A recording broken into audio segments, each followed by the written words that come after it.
There has to be something more to it than just ticking off something on your bucket list.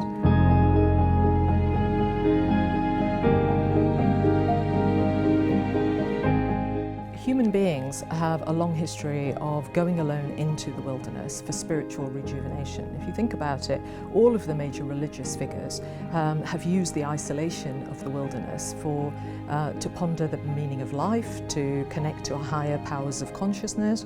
And so for spiritual reasons alone, it's always had an allure. Psychologically, moving somewhere new it will change your life.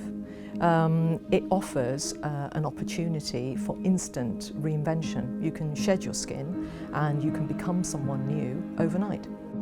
Many people spend their entire lifetime chasing their sort of utopian dream, chasing their perfect life. Have you found yours? Yeah. Adjusting to a radically different way of life depends on the balance of push and pull factors. Push factors are how much you dislike the pressure of urban life, the depressing effects of emotional overload, the 24/7 lifestyle, the expense, the complexity of the modern world. And the pull factors would be the love of the outdoors, the enjoyment of your own company, the excitement of doing what others have only ever dreamt of. You have to have a balance of the two. Too much of the push factor and you're likely to underestimate how hard it is to survive in an isolated part of the world, and too much of the pull factor and you're likely to underestimate how hard it is to leave your life behind. Societal death anxiety is becoming a feature in people who are struggling to cope. Essentially what that means is a concern that the world as we know it is coming to an end. Whereas before the desire to go to remote places was about living a dream, it's now about escaping an urban nightmare.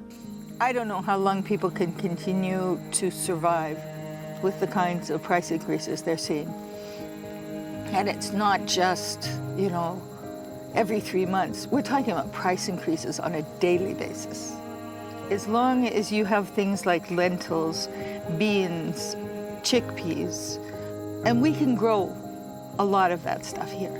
And with your solar panel as well, you've got your own energy, can draw your water, so you're in a very enviable, good position for the future. But you do need to look clearly at all the forces at work in your life and around you, and then think, okay, how could this possibly really screw me over?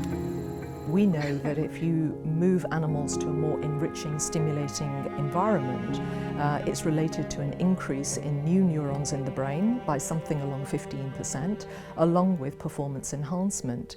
We also know that the human brain is plastic throughout the lifespan, and so it's not too much of a leap of inference to suggest that our brains might respond to changes in environment in a beneficial way. If you're somebody who religiously reads magazines on the lives of the rich and famous, you might be envious of their lifestyles because they look so happy, and you therefore start to think that income and happiness are correlated strongly. And that's because of something called the focusing illusion, which means that if we become preoccupied with something, it becomes disproportionately important to us because we're spending all that time thinking about it. Although there is a relationship between emotional well-being and income, it's only up to a certain threshold. Beyond about £70,000, that relationship doesn't hold up. Because we become so familiar with every aspect of our day-to-day lives, it stops being stimulating. We know every corner of our home, we can predict our routine on a day-to-day basis, and that leads to a degree of habituation and understimulation. When we move somewhere brand new, even when we take a holiday or we move the furniture around the house, we suddenly start to pay attention to things that may have escaped our notice for a long period of time. So mindfulness, being very much in the present, and appreciation skills, gratitude, all of these things we can incorporate in our day-to-day life and reap the same benefits.